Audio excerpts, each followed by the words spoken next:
Bienvenue, bienvenue à chacun, à chacune, ici à la Maison Bleu Ciel. Bienvenue à tous ceux qui sont là, toutes ceux et celles qui sont là avec nous par Zoom. Perçois aussi, soit vos têtes, soit vos noms avec nous sur le mur de notre Maison Bleu Ciel aussi.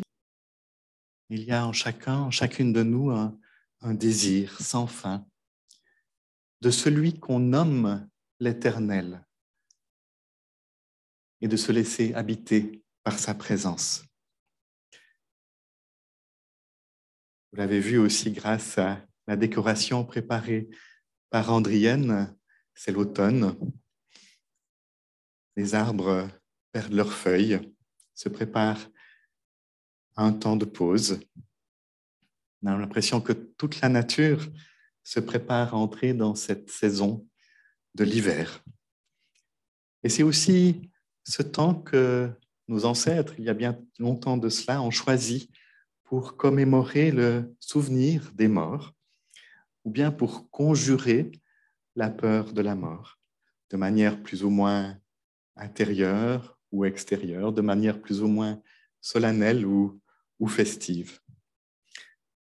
Et la mort, chaque fois qu'on s'approche de ce temps, on se dit, oulala, c'est quand même un sacré thème, un sacré mot, un sacré mystère, qui s'invite d'ailleurs, évidemment, dans nos vies à d'autres moments aussi, souvent à l'improviste, sans crier gare. Mais ce mot est présent aussi dans les Écritures, dans les paroles du Christ, dans sa vie. Et le Christ nous invite à découvrir ce mot peut-être d'une autre manière que celle dont nous avons l'habitude.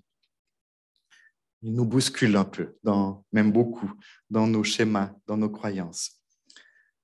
Et en fait, quand on lit ce qu'il y a autour du thème de la mort dans la Bible, on voit que la Bible s'intéresse assez peu à ce qui nous intéresse le plus, c'est-à-dire la vie d'après. La Bible essaye de répéter et de répéter encore une fois qu'au fond, c'est ici-bas qu'il s'agit de vivre la vie éternelle, en mourant à la peur de la mort. Et ce serait même cela, s'approcher du royaume des cieux. Nous sommes habités d'éternité de Dieu et c'est essentiel pour nos vies de s'en rendre compte. Ce serait même indispensable de se nourrir d'éternité dès maintenant. Donc, si vous êtes venu aujourd'hui pour m'entendre parler de la vie après la mort, je suis désolé. Ce n'est pas de cela que nous allons parler, ou alors de manière un peu annexe comme ça, mais nous allons parler d'éternité au cœur de cette vie. Mais au fond, comment recevoir cette invitation à se laisser nourrir d'éternité au cœur de notre vie? Comment est-ce qu'on peut accueillir cela? À quelle part de nous est-ce que cela parle? À quel niveau de conscience? C'est ce que je vous invite à explorer aujourd'hui. Donc, autour de cette question, sommes-nous mortels ou éternels? Ou peut-être les deux? Et puis, qu'est-ce que la vie, en fait, et qu'est-ce que la mort, en définitive? Donc, j'espère qu'avec les mots que nous partagerons, nous pourrons nous rejoindre les uns les autres dans nos expériences. Et puis, j'espère aussi que ce qui sera dit ou expérimenté aujourd'hui pourra nous accompagner aussi tout au long des jours, dans un temps où le monde est rempli d'incertitudes et où la peur de la mort est présente, peut-être plus que jamais. Donc, comment est-ce que ça peut aussi venir nous accompagner et nous donner peut-être de la sérénité au milieu de tout cela? Donc, comme à chaque fois, je vous invite à vivre ce temps comme un temps d'expérience où, comme le disait Étienne Soum, on écoute au-dedans, on regarde comment ça bouge, comment ça vibre, comment ça résiste, comment c'est là, au-dedans de moi, ce que je vis actuellement. Et donc, Encore une fois, l'important, ce n'est pas tant de comprendre avec sa tête ce qui est dit, même si c'est important, mais surtout de sentir, de ressentir à l'intérieur. Comment ça respire, comment ça s'éveille en nous. Le déroulement de ce temps, vous le connaissez, mais peut-être que c'est quand même utile de le rappeler.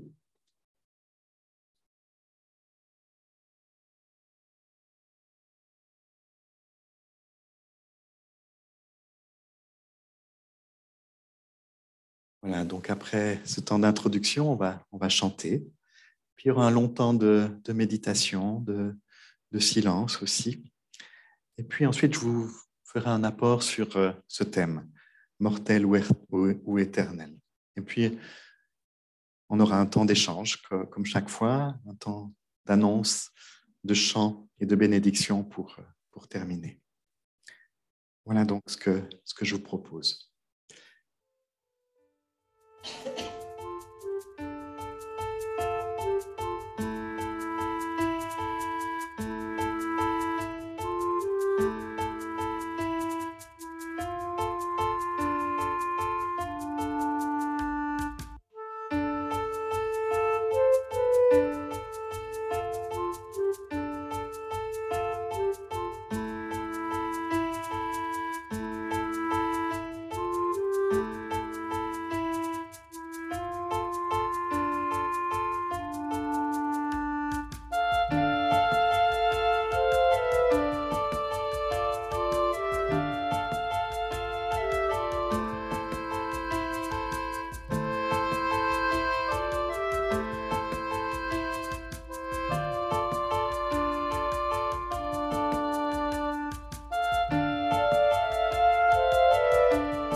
Laissez l'Éternel respirer dans le temps,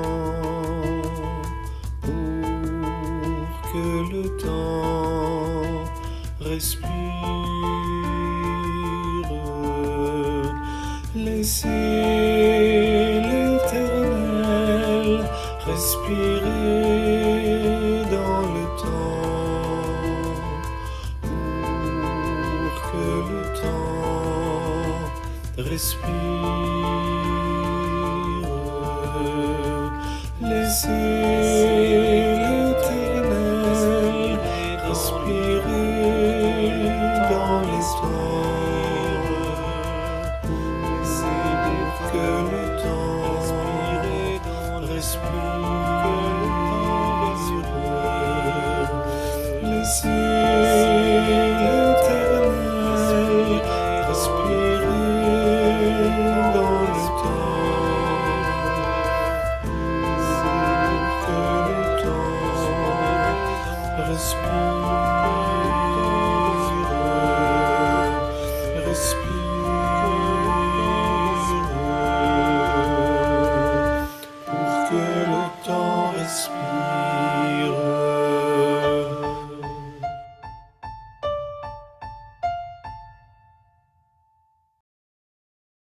Ça invite donc un temps de méditation.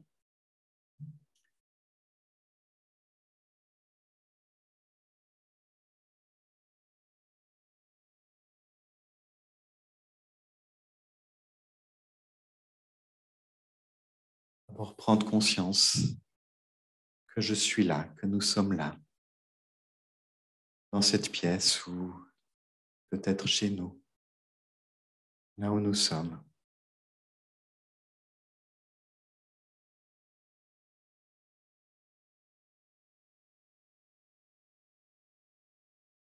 Prendre conscience que je suis là avec mon corps.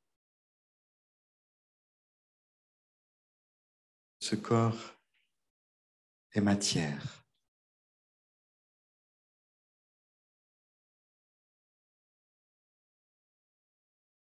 Les Écritures nous racontent que Dieu a formé l'être humain à partir de l'humus, à partir de la terre, comme on modèle un personnage à partir de terre glaise. Et nous sommes d'abord matière terrestre,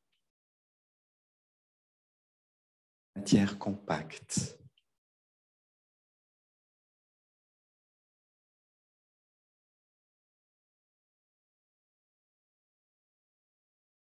Je peux sentir mes pieds se déposer sur le sol, sentir le contact des genoux ou de mes cuisses sur la chaise ou sur le sol.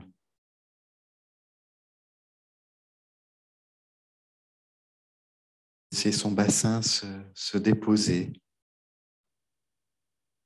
dans notre assise.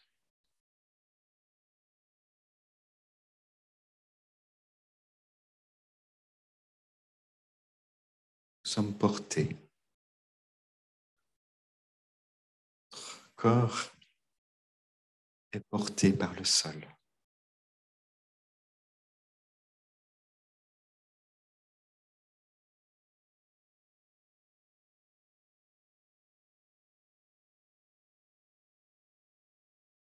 Et puis ensuite, Dieu a donné vie à cette matière par son souffle.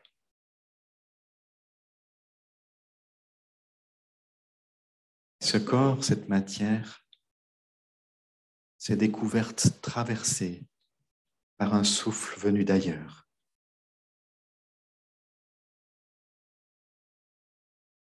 Si notre chair, notre corps est semblable à la terre,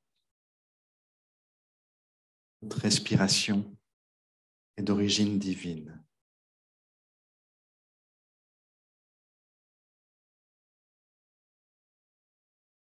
Je vous invite à porter attention maintenant sur votre souffle. À respirer, à laisser respirer notre corps.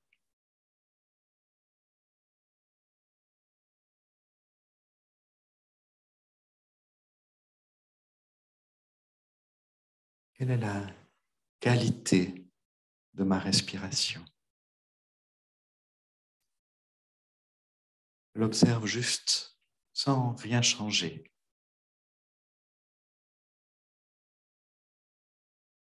Est-ce qu'elle est vaste ou est-ce qu'elle est serrée?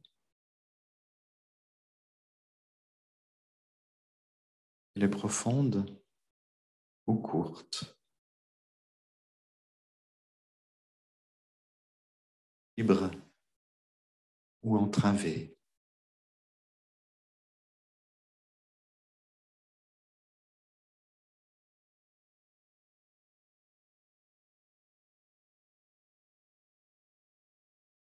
Comment est ma respiration maintenant?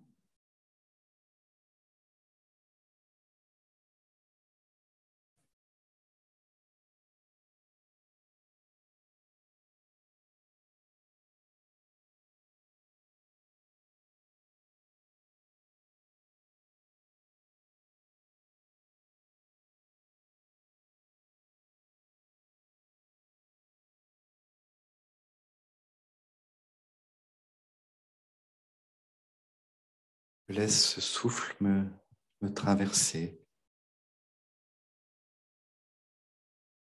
Peut-être d'abord de mon ventre à mes narines et inversement, ou à ma bouche.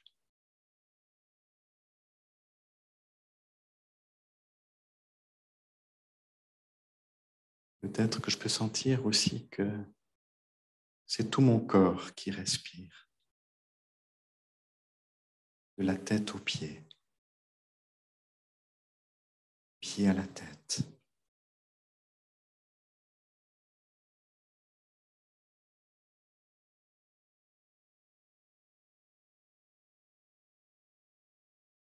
Peut-être même que je peux sentir que ce souffle est au-delà de mon corps, qu'il vient de plus loin, qu'il va au-delà.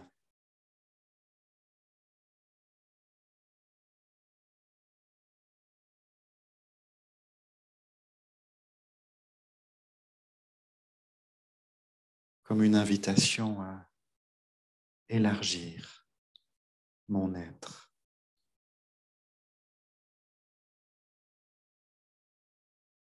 Sentir plus vaste.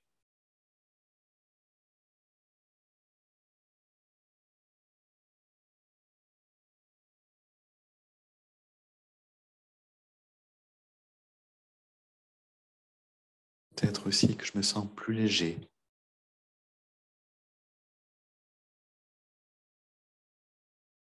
Un peu comme une montgolfière qu'on a remplie d'air chaud.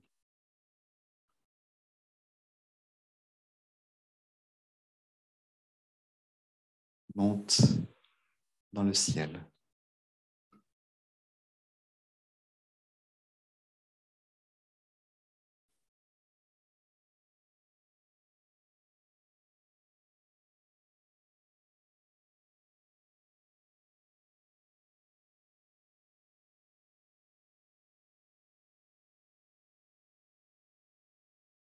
Peut-être que je peux sentir au-dedans de moi comme un appel à faire partie du ciel, tout autant que de la terre.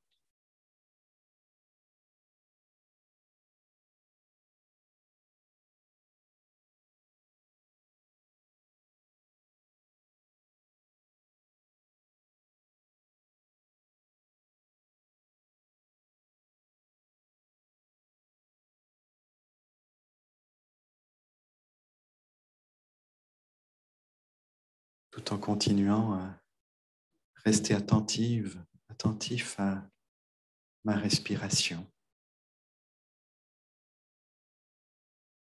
Entre maintenant dans le silence de mon être.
voile au-dedans de nous,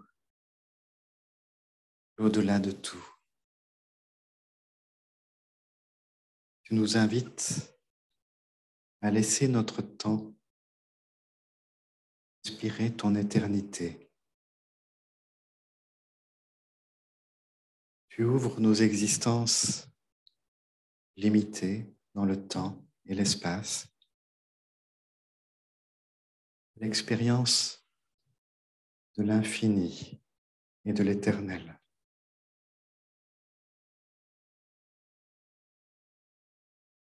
Tu nous emmènes respirer l'air du ciel.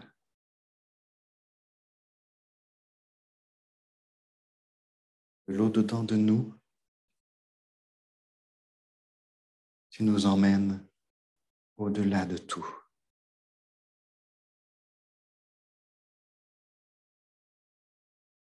Amen.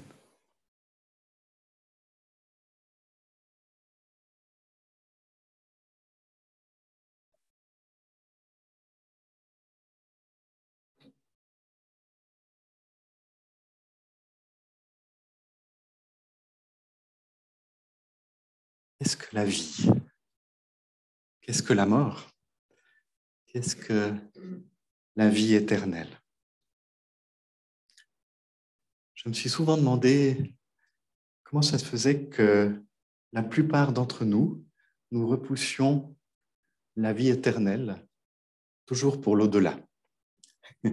Pourtant, ça fait, je crois, quand même des années et des années que beaucoup de mes collègues, beaucoup de théologiens essayent de dire la vie éternelle, c'est pour ici, en premier lieu. C'est ce que raconte toute la Bible et bien d'autres textes aussi. Mais c'est comme si ce message ne passait pas. Et voilà, et on continue à se poser, à nous poser des questions autour de la vie éternelle après la mort, mais pratiquement jamais sur comment la vivre maintenant. Comme s'il y avait une part de nous qui ne pouvait y croire, ou même qui refusait d'y croire. Et c'est vrai qu'à un niveau de conscience qu'on peut appeler ordinaire, la vie éternelle ne fait pas partie de notre expérience commune. Ce que nous voyons, ce que nous expérimentons de la vie, c'est notre vie ici-bas, limitée par le temps et l'espace. Et d'une certaine manière, nous avons acquis la conviction que la vie, eh bien, c'est la vie que j'ai, comme le dit Jean-Yves Leloup. C'est-à-dire la vie temporelle, la vie mortelle de mon petit moi. Nous nous identifions et nous identifions la vie en nous à ce qui est mortel en nous. Notre corps, notre histoire, les histoires que nous nous racontons sur nous, nos réalisations, nos compétences, nos relations, nos biens. Tout cela, c'est mortel. Cela va disparaître. La vie que j'ai, comme tout ce que j'ai d'ailleurs, un jour, je ne l'aurai plus. Parfois, c'est un peu brutal de dire les choses comme ça, mais voilà, c'est un fait. C'est une évidence. Et nous n'arrivons pas à sortir de ce niveau de conscience en nous. Et c'est peut-être pour cela que nous n'arrivons pas à intégrer la conscience d'une dimension éternelle. Comment d'ailleurs envisager un au-delà du temps, un au-delà de l'espace? Et puis nous utilisons en fait cette conscience de la vie que j'ai, ce niveau de conscience, pour envisager l'éternité. Et ce n'est pas nouveau. Dans les évangiles, cette part de nous qui fait cela, elle a un nom. Ça s'appelle la part sadducéenne. Les sadducéens. Ces personnes qui ne pouvaient envisager la vie éternelle. Et ils s'amusent d'une certaine manière avec leur logique, de ceux qui ne croient pas à la vie éternelle, à essayer de piéger Jésus, Yeshua, Donc, je vous invite à découvrir ce texte. Il se trouve dans l'évangile de Luc. Et le texte qui est lu dans la plupart des églises aujourd'hui, parce qu'il fait partie de la liste pour aujourd'hui. En ce temps-là, quelques Sadducéens, ceux qui soutiennent qu'il n'y a pas de résurrection, s'approchent de Yeshua et l'interrogent. Moïse nous a prescrit, si un homme meurt en laissant une épouse, mais pas d'enfant, le frère de cet homme doit épouser la veuve pour lui donner une descendance. Or, il y avait 7 frères. Le premier se marie et meurt sans enfant, de même le deuxième, puis le troisième épouse la veuve, et ainsi tous les 7. Ils meurent sans laisser d'enfant. Et finalement, la femme meurt aussi. Eh bien, à la résurrection, cette femme-là, duquel d'entre eux sera-t-elle l'épouse? Puisque les 7 l'ont eue pour épouse. Voilà, une question magnifique dont on voit l'ironie tout de suite, évidemment, ou le piège.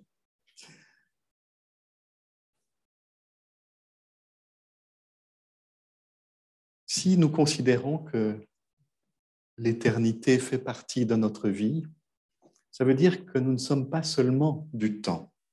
Il y a de l'éternité en nous. On pourrait dire que nous sommes une combinaison de la terre et du ciel, du temps et de l'éternité. Je crois que durant toute sa vie, Jésus est entré dans cette combinaison du temps et de l'éternité. Il osait même dire « Je suis la résurrection et la vie ». Et il a appelé le royaume de Dieu cette vie d'éternité au cœur du temps. Et il a invité ses auditeurs à rentrer dans cette vie d'éternité, à dépasser cette conscience de la vie que j'ai pour entrer ou s'ouvrir à un autre niveau de conscience qui est celui de la vie que je suis. Donc, il nous invite à découvrir que nous n'avons pas la vie éternelle, mais que nous sommes la vie éternelle. Et cette vie qui est au-dedans de nous, elle était là bien avant nous, c'est-à-dire bien avant notre naissance dans ce corps. Et elle sera là bien après. Elle était même là avant que le temps ne commence. Et elle sera là après que le temps arrive à son terme. En fait, cette vie qui est là au-dedans de nous, elle est au-delà de l'espace et du temps. Et on pourrait donc l'appeler la conscience du ciel. Nous sommes enfants de la terre, mais aussi enfants du ciel. Mais d'une certaine manière, nous n'avons pas reçu l'initiation à cette conscience du ciel. Tant comme le dit Jean-Yves Leloup, et c'est la phrase que j'ai mise au mur ici, on peut m'enlever la vie que j'ai, mais non pas la vie que je suis. Donc, la vie dans cette autre conscience, la vie que je suis a une autre logique que celle de la vie mortelle. Et à ce niveau-là, il n'y a plus ce que nous connaissons, ce que nous avons comme règle au niveau humain. Il n'y a plus femme ni mari, il n'y a plus enfants ou petits-enfants, il n'y a plus toutes les relations que nous connaissons. Nous sommes tous la vie. À ce niveau-là, il n'y a plus de possibilité de gagner ou de perdre quelque chose. Il n'y a plus de danger ou de risque. Il n'y a donc plus de peur. À ce niveau-là, on pourrait dire que plus rien n'est grave. Même pas de perdre la vie, puisque nous ne pouvons pas la perdre. La vie ne peut pas être mise en danger. Et c'est en substance ce que je comprends de la réponse de Jésus aux Sadducéens, à la part sadducéenne en nous. Donc, je vous partage la suite du texte.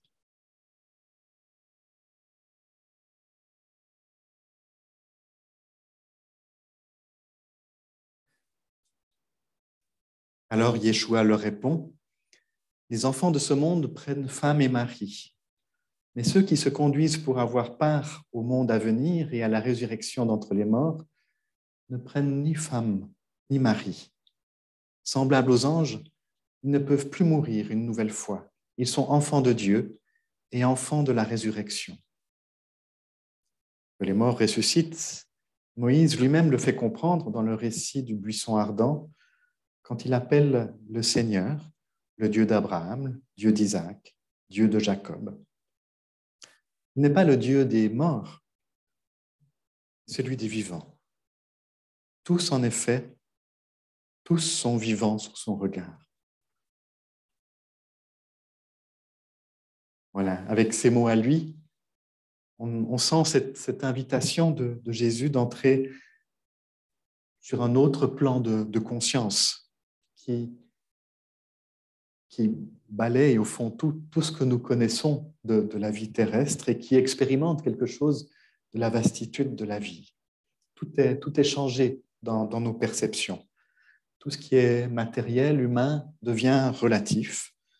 Et plus rien n'est rétréci par des règles humaines ou par la peur de la vie et de la mort. Et tout être humain peut faire l'expérience qu'a faite Jésus, c'est-à-dire d'être la résurrection et la vie. Il peut faire l'expérience de la vie qu'il est. Non seulement au moment où nous perdons la vie que nous avons, mais aussi, donc, encore une fois, dans le quotidien de notre vie, de cette vie mortelle. Et puisqu'il parle de Moïse, c'est justement l'expérience que Moïse fait au buisson ardent, c'est cette révélation de l'infini qui est ce qu'il est. Et Jésus ose reprendre cette révélation pour lui. Je suis qui je suis. Je suis, tout simplement. On pourrait dire, je suis la vie que je suis. Donc nous aussi, nous pouvons entrer dans ce « je suis » de Dieu. Comme Jésus a osé le faire en disant « je suis la résurrection ». Il y a de l'éternité en moi et rien ni personne ne peut l'enlever. Il y a une vastitude qui respire en moi et je peux faire de mon corps l'espace de cette vastitude. Entrer dans ce niveau de conscience, entrer dans cette perspective, entrer dans cette expérience, ça a un nom aussi dans les évangiles, ça s'appelle la conversion. Je vous propose d'entendre la conversion dans ce sens-là, ce qu'on appelle la métanoïa en grec. Et on sait qu'une conversion, ça demande un saut, ça demande du courage pour passer d'une perspective à une autre, d'une conscience à une autre. Ça nous oblige à passer de ce que nous prenons pour les évidences, de ce que nous prenons même pour ce qui est raisonnable au sens de ce qui est de la raison, à s'ouvrir à une autre perspective qui passe peut-être davantage par les intuitions, par les perceptions fines, par ce qui ne se voit pas avec les yeux du corps, par ce qui ne s'entend pas avec les oreilles de notre intelligence ordinaire. En fait, c'est laisser faire le ciel en nous, laisser faire le divin en nous, et réaliser que ça nous mène vers une dimension de nous-mêmes infiniment plus grande. Vous savez bien, c'est quelque chose que je dis souvent, au fond, ce n'est pas quelque chose à comprendre seulement avec la tête, c'est quelque chose à ressentir, à en faire l'expérience. C'est quelque chose que l'on peut même muscler, exercer en soi, pour le réaliser, pour le découvrir, pour l'éveiller. Au fond, c'est ce que nous faisons à travers beaucoup de choses que nous faisons à la Maison Bleu Ciel, font des exercices pour passer de ce que nous croyons être la réalité, de ce que nous croyons être la raison, à quelque chose qui est au-delà de notre mental. La méditation, par exemple, le temps de silence que nous avons fait, il y a quelque chose de notre raison qui dit « ça ne sert à rien ». c'est absolument inutile de passer 14 minutes en silence. C'est ce que je crois être vrai avec mon mental. Et pourtant, comme le dit une autre personne que je cite souvent, la méditation consiste à laisser l'Éternel respirer dans le temps pour que le temps respire, c'est ce que nous avons chanté. Et celui qui s'enfonce dans la méditation perd son temps. C'est-à-dire qu'il perd le temps de vue. Il perd pied dans le temps. Donc, une expérience pour perdre pied avec sa raison.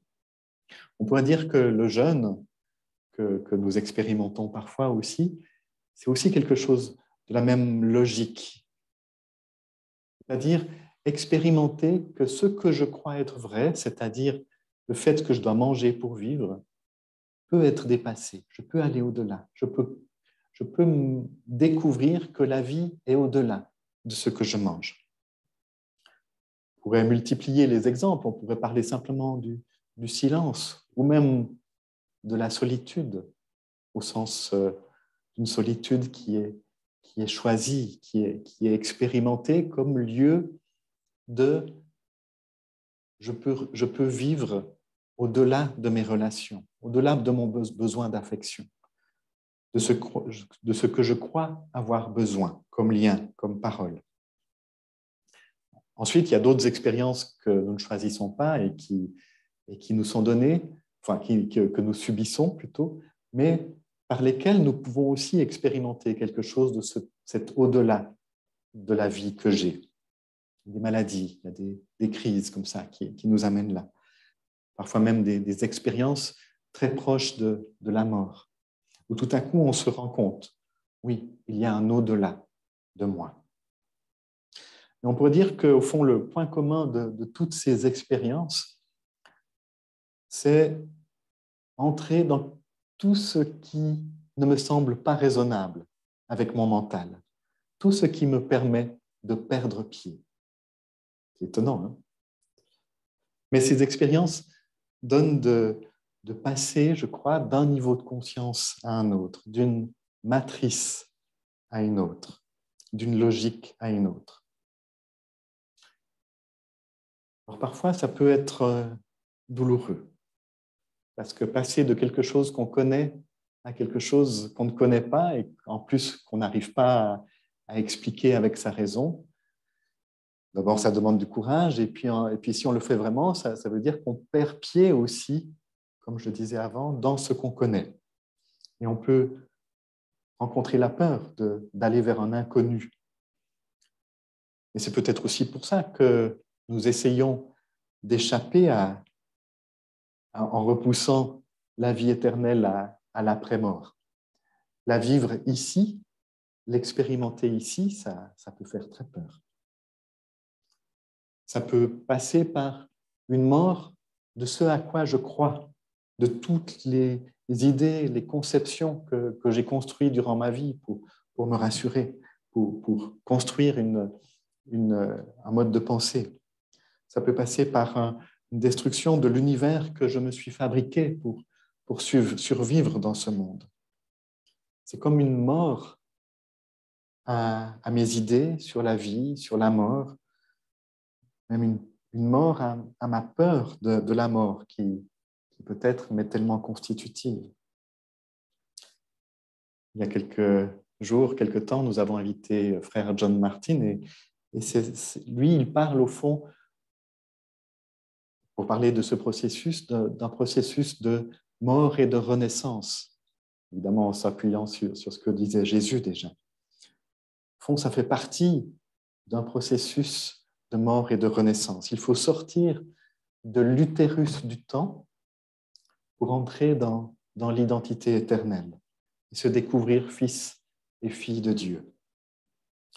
Donc il y a comme une libération à vivre par rapport à ce que nous avons toujours pris pour vrai. Et cette libération, elle demande du courage. Parce qu'on est beaucoup plus attaché qu'on ne le croit. Et je l'expérimente pour moi-même aussi. On est beaucoup plus attaché à ce qu'on croit à nos éléments identitaires, aux croyances dans lesquelles on a grandi, avec tout ce qu'on a construit comme compréhension du monde et de soi. Lâcher tout ça, ça demande un vrai courage pour s'ouvrir à une vie inconnue. Parfois même, ça passe par un travail de dénonciation en soi, de dénonciation pour déconstruire et défaire ce qui nous a peut-être enfermés pendant tant de temps. Toutes ces croyances que nous avons achetées au marché des croyances et qui nous ont limités, au fond, durant des années. Donc, il faut de l'énergie pour déconstruire cela. Il faut de la conviction. Est-ce que je suis prêt à dire « Je suis la vie éternelle » ? Qu'est-ce que ça signifie pour moi ? Quel goût cela a pour moi ? Dans cette conscience de la vie que je suis, la mort physique, du coup, bien, elle va changer de signification. Ce qu'on voyait comme simplement la fin de notre vie devient la fin de la perte des limites. Ou plutôt, pardon, je recommence. La mort devient le moment où on perd les limites du temps et de l'espace, les limites auxquelles nous nous identifions. Au fond, la mort, c'est la mort de ce qui est mortel en nous. Peut-être aussi, c'est la fin de ma peur de la mort. Puisque le moi qui en a tellement peur disparaît à ce moment-là.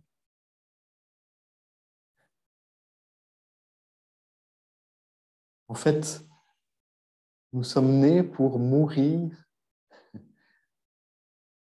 à nos idées sur la vie et la mort.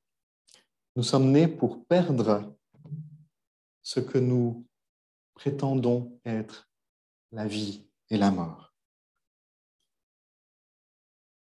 L'autre manière de le dire encore, c'est une manière très ancienne, c'est de dire que nous sommes déjà ressuscités avant de mourir de notre mort corporelle. C'est d'ailleurs ce que dit un texte de l'évangile de Philippe, de ceux qu'on appelle les évangiles apocryphes, qui dit ceci. Je partage pour que ceux qui me regardent par Zoom puissent me voir. Ceux qui disent que le Seigneur est mort d'abord et qu'il est ressuscité ensuite se trompent, car il est d'abord ressuscité et il est mort ensuite. Si quelqu'un n'est pas d'abord ressuscité, il ne peut que mourir ensuite. S'il est déjà ressuscité, il est vivant comme Dieu est vivant. Voilà. Il faudrait peut-être encore prendre du temps pour rentrer dans chacun de ces mots. Je ne vais pas le faire maintenant, on pourra peut-être le faire tout à l'heure, mais voilà, c'est un peu surprenant quand même. Hein. Et puis pour terminer, juste dire encore une chose. Entrer dans cette vie que je suis, entrer dans cette expérience de la vie éternelle, ça peut aussi cacher un danger d'un piège spirituel. Celui de vouloir en fait s'extraire de ma vie corporelle, de ma vie terrestre, de ma vie humaine.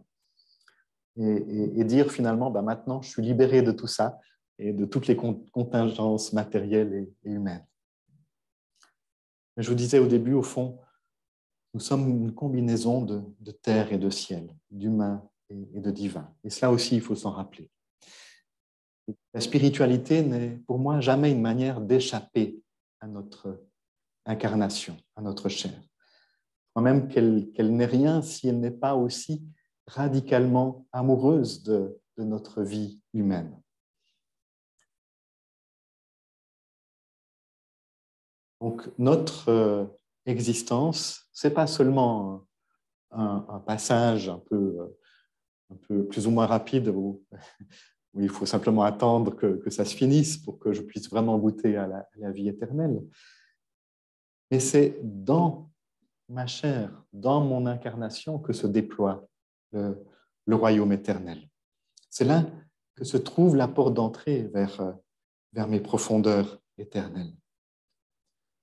Donc, comment est-ce que je peux accueillir aussi toutes mes résistances, tout ce qui en moi dit non, ce n'est pas possible, tout ce qui en moi dit mais c'est pas ce que je vois, tout ce qui en moi qui refuse au fond de croire à cette vie éternelle. Comment est-ce que je peux accueillir ma part sadducéenne au-dedans de moi? Comment est-ce que je peux prendre soin de ce qui en moi n'y arrive pas?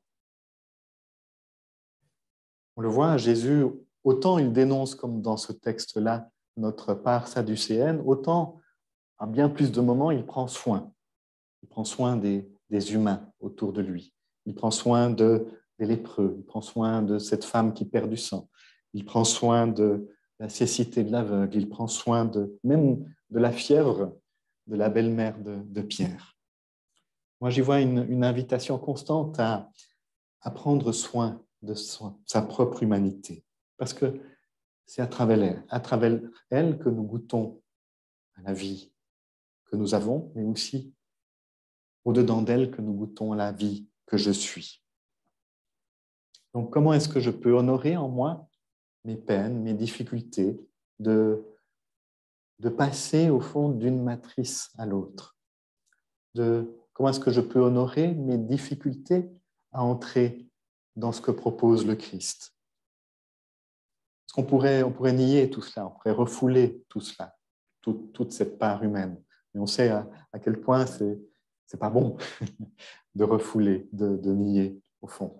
Donc, prendre soin de ce corps, prendre soin de ses pensées, prendre soin même de ce mental qui a tant de peine à entrer là-dedans, sans rien chasser, sans rien condamner en soi.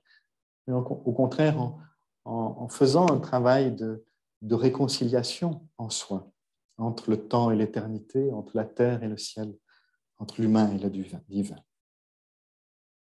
Et je serais très curieux de vous entendre à ce sujet. Comment est-ce que nous faisons ce travail de réconciliation en nous? Quelle est notre expérience là autour? Donc, je m'arrête là. Je vous invite à prendre la parole maintenant, à voir comment d'autres mots que les miens peuvent poursuivre, ou peut-être contredire, ou peut-être objecter, ou peut-être enfin, tout ce qui est possible de dire, de manière à ce qu'ensemble nous puissions approfondir cette expérience de l'humain et du divin, du terrestre et du céleste, du fini et de l'infini en nous. Voilà, donc pour cela, je vais arrêter l'enregistrement pour que nous puissions parler librement.